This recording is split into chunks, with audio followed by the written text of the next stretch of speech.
3 simple steps to sing better. You need a solid chest voice, a released head voice, and a pharyngeal voice. Let's start with the chest voice. Here's a great exercise for you to do to make sure your lower register is solid, resonant, but still released. You're gonna do a r, a re, a little trill into the E. Sounds like this. Re, re, re, re, re, re, re,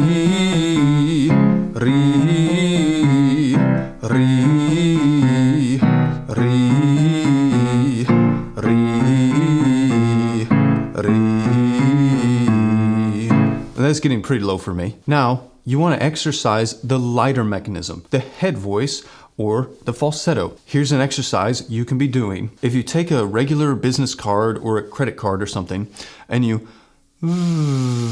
buzz it against your lips like this, you're going to use it as a lead-in for your head voice or your falsetto.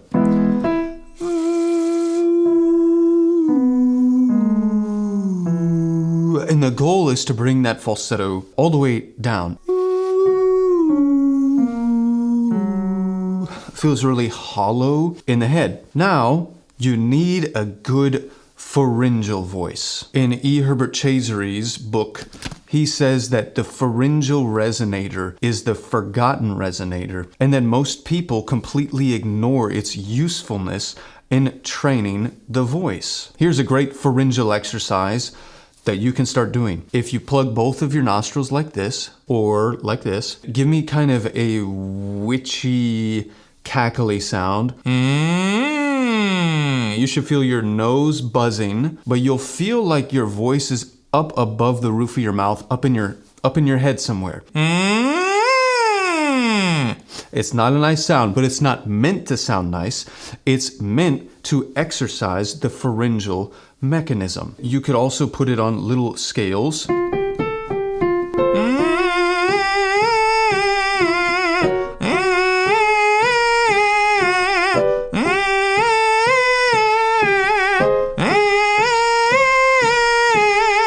And the pharyngeal voice goes quite high if you stay in that released position of it. It's not meant to be strained though. If you're straining or pushing on it, that's not correct. It should be completely released and effortless. But it doesn't sound good, so don't try to make it sound good. Now, once you have worked out and really warmed up these 3 different components of your voice, then you want to put them all together.